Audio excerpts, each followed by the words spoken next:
Hello. Well, let me start with some gifts that the Hawklings had for me. the most beautiful fairy tales of the Brothers Grimm, 263 minutes children film. I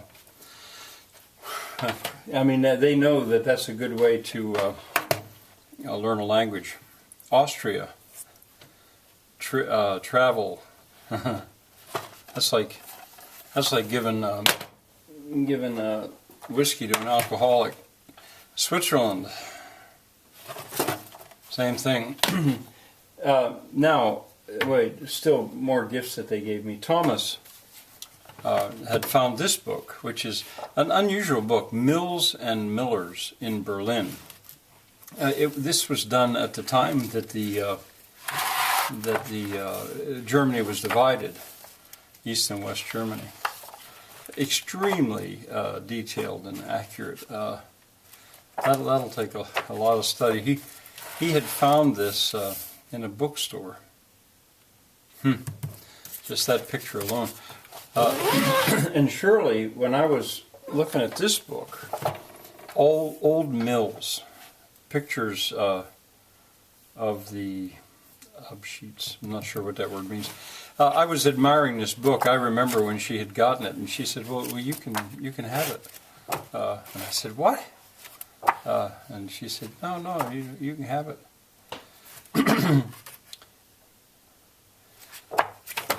So now, once we got on the road, here's the first place we went to: the International Wind and Water Mill Museum. And I'm not, I don't intend to go the whole way through these in detail, but a collection full of models. These are the actual mills. When it comes time for me to show this, show the videos, I'll come back to this. Here's where we had a beer and some bread and Fachwerk, of course. So that was one stop. Now at that place, I bought this small mill kunde crafts. I'm just not sure what that means. But anyway, this is a somewhat technical book, and it's more detailed than that last one that you saw. About all these mills that were there. In German. The guide was in German, and this is in German. As a matter of fact, there was very little in English there.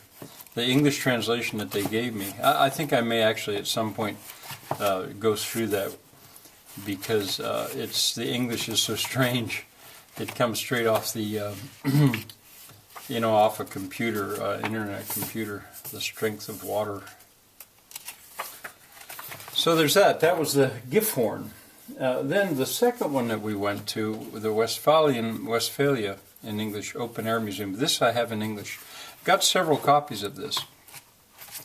This probably was my favorite of the open air museums. And let me see, I think there's a map here at the back, yeah.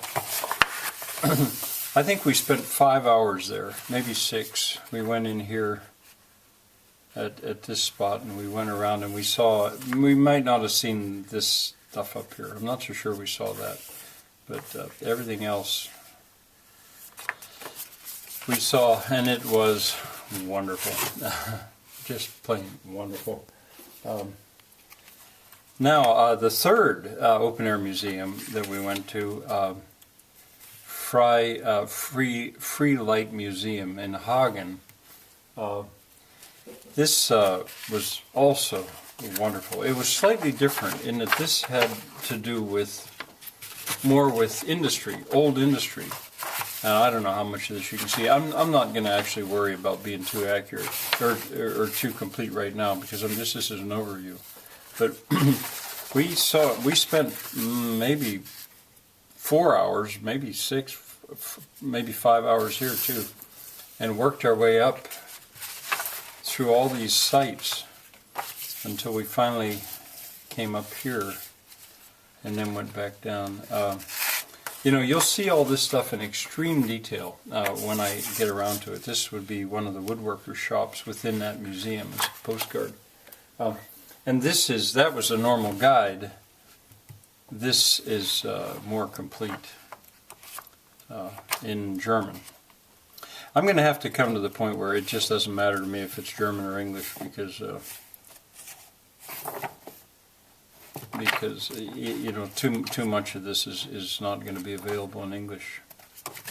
So that was the museum in Hagen.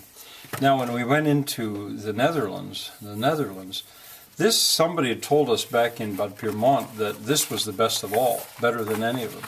And from some perspective, I know what he meant. I didn't want to believe that, because really, how could you get better than what we'd seen? But it was really amazing. The entrance was here. We worked our... I'm backwards. The entrance was here. We worked our way around like that, and then took the trolley back around, and spent easily 4 hours there. And this was a this was a map of that. You know, that I bought. This was what you just had available. This is in English. I'm trying to think if this is in English or not. Yeah, this one's in English. Then we went to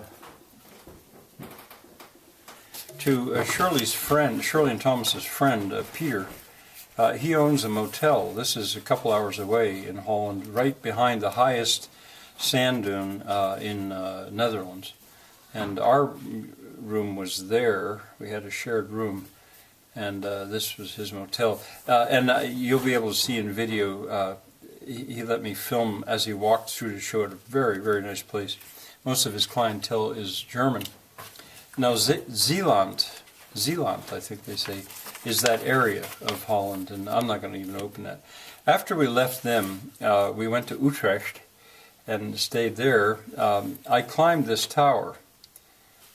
I climbed that tower, and my legs weren't quite right for the next 2 days because it was so many steps, so steep all at once. But this is the highest bell tower in the Netherlands, and Utrecht was very, very interesting. Really, I didn't want to stay over the night in Amsterdam. Then when we went to Amsterdam, now we went to the Rijksmuseum, and this is a parallel text. We've got here English. I mean, I purposely got this because it was a parallel text. This is German. This is Danish. This is French. This is Spanish, and this is Portuguese. Guide. Let's take a look at the English one.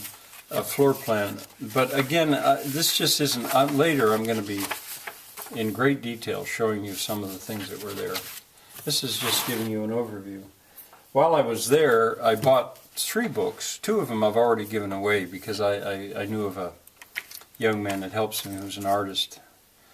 But this one I kept. I think it's all items that they had available. Miniature illuminations from the Renaissance. We then went and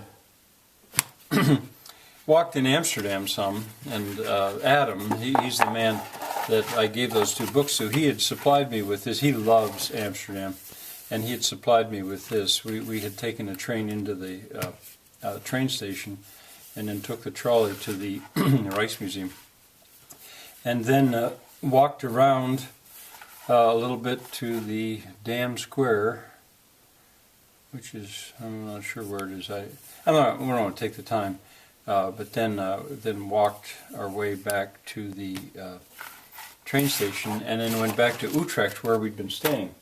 Now, when I left, I wanted to show you this too. When I was first there, I was glad I took this along with me. I had time and my mind was rested.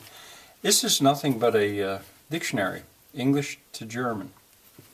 Here's the English word, there's a German. And I found that the best thing I could do for my German was to just read this almost like you'd read a novel, word after word after word after word, to build my vocabulary up. There really wasn't time anymore to work on the grammar. I had to know that.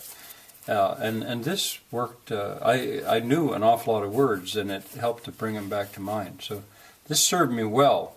But eventually I realized I just didn't have time. The input of stuff into my brain was coming too fast. Well, when I left the Hawklings and flew then, we flew to Iceland, and here's a day tours. If you would go to Iceland, and I'll be showing you more about it. Well, these are all advertisements, but I think Iceland is a place where you really do want to go on excursions. You want to go out and see not just what's in Reykjavik, but out. And I've still not seen Reykjavik. We stayed in another city. Here's the postcard that shows the island, and the plane flew in right over those mountains covered with glaciers, right over that, and I filmed that, which you'll see soon because I'm going to do it soon. Here's like a medieval map of Iceland, and then the excursion we finally went to. This is called the Blue Lagoon, thermal baths with salt water or whatever comes up, originally the ocean. And I didn't swim. I walked around and filmed the area, and then I finally sort of settled down in here in a restaurant, and I filmed people as they walked around, and you'll see that. And then I flew home. All right, that was a real quick look at the material I brought back with me. See you next time.